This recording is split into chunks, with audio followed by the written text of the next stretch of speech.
Assalamualaikum warahmatullahi wabarakatuh. Selamat datang kembali di mata kuliah Matriks dan Ruang Vektor. Kali ini kita masuk ke bab yang baru ya, tentang ruang vektor. Nah, konsep ruang vektor ini digunakan untuk menyederhanakan permasalahan ya, sehingga kita lebih mudah nanti mencari solusi. Konsep ruang vektor sendiri itu digunakan atau diterapkan di berbagai bidang, bisa di ilmu komputer, bisa juga di ekonomi, kemudian fisika, ya, dan lain-lain ya. Nah, hanya saja di mata kuliah ini ya, kita hanya membahas konsepnya saja, gitu ya, tidak sampai ke penerapannya.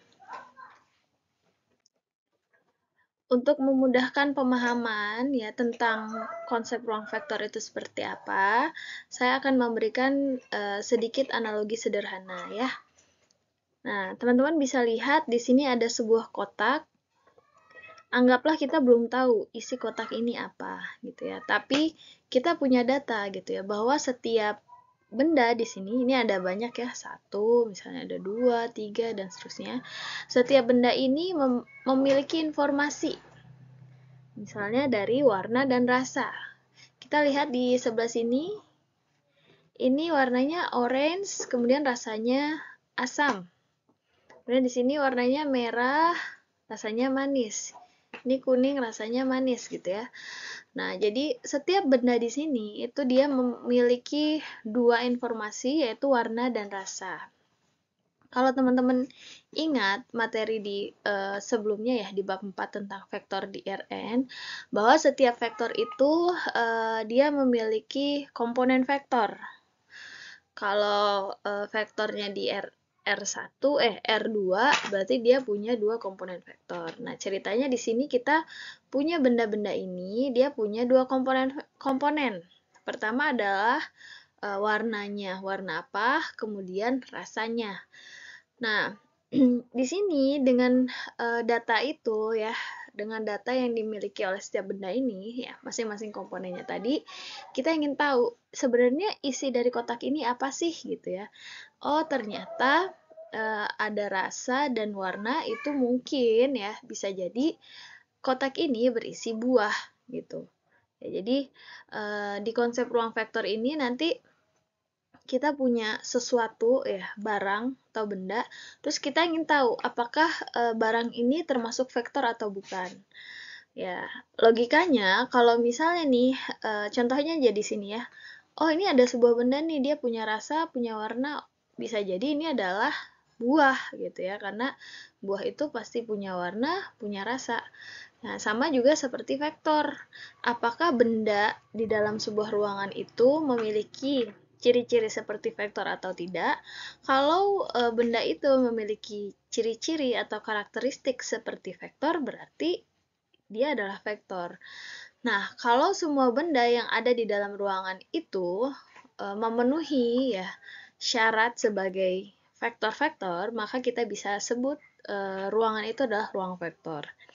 Ya, jadi analoginya seperti kotak yang berisi buah ini gitu ya, bahwa setiap benda yang ada di dalam kotak ini itu memiliki karakteristik buah-buahan. Maka kita bisa bilang ini adalah kotak buah. Nah, tapi yang akan kita bahas di sini adalah ruang vektor ya. Jadi ruangan ya, teman-teman bisa bayangkan ruangan di sana isinya ada banyak vektor-vektor ya, atau himpunan-himpunan vektor. Nah, tadi kita sudah bahas ya bahwa kalau misalnya sebuah ruangan ada benda-benda, kemudian kita nggak tahu nih benda ini apa. Kita harus lihat dulu nih ciri-cirinya ya, karakteristiknya. Kalau misalnya benda-benda ini ya, atau himpunan ini memiliki karakteristik yang sama seperti dengan vektor, maka kita bisa bilang bahwa ya benda itu adalah vektor, ya kan? Kalau dia punya karakteristik seperti vektor, ya mungkin benda itu adalah bagian dari vektor, kan gitu. Nah, di sini kita akan bahas yang namanya aksioma ruang vektor. Nah, aksioma ruang vektor ini ya, nanti itu ada 10. Jadi aksioma itu sesuatu yang tidak perlu dibuktikan lagi karena sudah jelas gitu ya. Ya, gampangnya dengan melihat aksioma ini, kita akan ini ya, cek gitu ya setiap benda atau setiap himpunan yang ada di eh, ya setiap himpunan bilangan gitu ya, dia memenuhi aksioma ini atau tidak. Kalau misalnya memenuhi aksioma ruang vektor, maka kita bisa bilang himpunan itu adalah himpunan vektor yang berada di dalam ruang vektor. Nah, sebelum ke aksioma ruang vektornya, kita bahas dulu tentang abstraksi. Jadi, abstraksi itu apa sih? Abstraksi itu kita menyederhanakan sesuatu supaya kita bisa membahas sesuatu yang lebih kompleks. Contohnya nih, ketika kita menghitung 1 ditambah 1 sama dengan 2, kita tidak perlu membahas lagi 1 itu apa, 2 itu apa, gitu ya. Tapi kita udah sama-sama tahu gitu ya. 1 itu ya berarti ada apa misalnya sesuatu yang jumlahnya hanya 1, kemudian ditambah 1 lagi, hasilnya jadi 2 ya. Jadi kalau abstraksi itu intinya kita menyederhanakan ya, kita udah sama-sama tahu gitu ya, kemudian kita gunakan konsep itu untuk membahas sesuatu yang lebih kompleks lagi.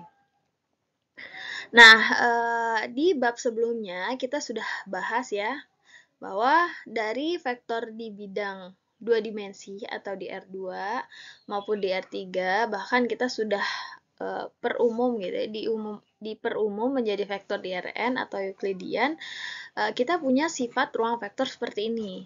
Ya, misalnya di Rn ini ada U, V, dan W, di mana U, V, dan W ini adalah vektor di Rn dan skalar dan K sebagai skalar. Maka U ditambah V ini sama dengan V tambah U. U ditambah V ditambah W ini sama dengan U ditambah V plus W dan seterusnya. Ya, jadi kalau kita ingat, ini adalah sifat-sifat ruang vektor di Rn yang sudah kita bahas kemarin. Nah, jadi kalau misalnya nih ada himpunan bilangan, terus dia memenuhi sifat-sifat seperti ini, kita bisa bilang dong bahwa himpunan bilangan itu adalah vektor, gitu ya. Kalau kita misalkan nanti ya, ada himpunan bilangan U, V, kemudian kita jumlahkan nih, U plus V hasilnya berapa, V plus U hasilnya berapa, oh ternyata sama, bisa jadi dia ruang vektor. Nah, kalau dia memenuhi semuanya, kita bisa katakan bahwa himpunan tersebut adalah ruang vektor, karena dia punya sifat yang sama dengan sifat ruang vektor di Rn yang kita bahas di bab 4.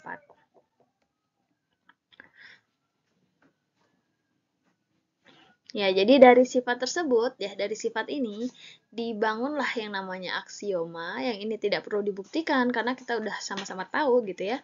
Sudah tahu sebelumnya, yang jika terpenuhi oleh sebuah himpunan objek, maka himpunan tersebut memiliki sifat yang mirip dengan vektor. Oke, sekarang kita bahas tentang aksioma ruang vektor ya. Nah, jadi ceritanya di sini teman-teman punya himpunan bilangan. Kemudian teman-teman tidak tahu himpunan bilangan ini termasuk ruang vektor atau bukan. Nah, gimana caranya kita tahu himpunan bilangan ini termasuk ruang vektor atau bukan? Kita akan cek aksiomanya, apakah himpunan bilangan ini memenuhi aksioma ruang vektor atau tidak. Kalau misalnya dia memenuhi, artinya dia adalah ruang vektor. Sampai situ aja. Nah, kalau sudah tahu ruang vektor, kita bisa gunakan operasi-operasi di ruang vektor yang sudah pernah kita bahas juga sebelumnya ya. Oke, kita mulai ya. Mohon ini diperhatikan dengan baik karena bab ini cukup krusial ya untuk pembahasan aksioma ruang vektor. Nah, misalkan V himpunan tak kosong. Jadi kita punya himpunan yaitu himpunan V. Himpunan tak kosong itu berarti ada isinya kan ya. V himpunan tak kosong. Aduh, jangan warna ini. Dari sembarang objek dengan dua operasi tambah dan kali skalar terdefinisi. Jika 10 daftar aksioma berikut dipenuhi oleh setiap U, V, dan W di V, di ruang V, dan setiap skalar real K dan M, maka V ini disebut ruang vektor. Dan objek-objek di V ini disebut vektor. vektor. Jadi teman-teman bayangkan kita punya objek-objek ya, kita punya himpunan yang berisi objek-objek. Nah, kalau misalnya setiap objek ini atau himpunan ini memenuhi 10 aksioma, maka kita bisa bilang bahwa himpunan ini adalah ruang vektor. Kalau himpunan ini adalah ruang vektor, maka yang di dalamnya itu pasti vektor juga. Ya, setiap objek yang ada di dalamnya itu pasti vektor. Nah, sekarang apa sih 10 aksioma itu? Sebenarnya di sini hanya ada dua intinya ya. Yang pertama adalah operasi penjumlahan atau tambah, dan juga operasi perkalian skalar. Nah, yaitu ada di A1. Ini adalah operasi penjumlahan. Nah, sama nanti di A6, yaitu perkalian skalar. Nah, di A1 ini kita lihat ya, untuk aksioma pertama adalah misalnya nih di himpunan V ini tadi ada anggota U, V, dan W ya. Ada objek U, V, dan W. Kita coba jumlahkan. U ditambah V itu harus tetap berada di ruang V juga. Kemudian aksioma yang kedua, U ditambah V ini harus sama dengan V plus U. Aksioma ketiga, U ditambah V plus W ini sama dengan U plus V ditambah W. Kemudian kalau misalnya terdapat 0, vektor 0 di V, sedemikian sehingga 0 ditambah U itu harus sama dengan U ditambah 0 sama dengan U itu sendiri untuk setiap U ada di V. Kemudian yang kelima, untuk setiap vektor U di V terdapat sebuah objek min U atau negatif U. Ya, ini lawannya ya, lawan vektor. Dinamakan sebagai negatif dari U. Sedemikian sehingga U ditambah negatif U sama dengan negatif U ditambah U sama dengan vektor 0. Nah, ini A1 sampai A5 ini adalah operasi penjumlahan.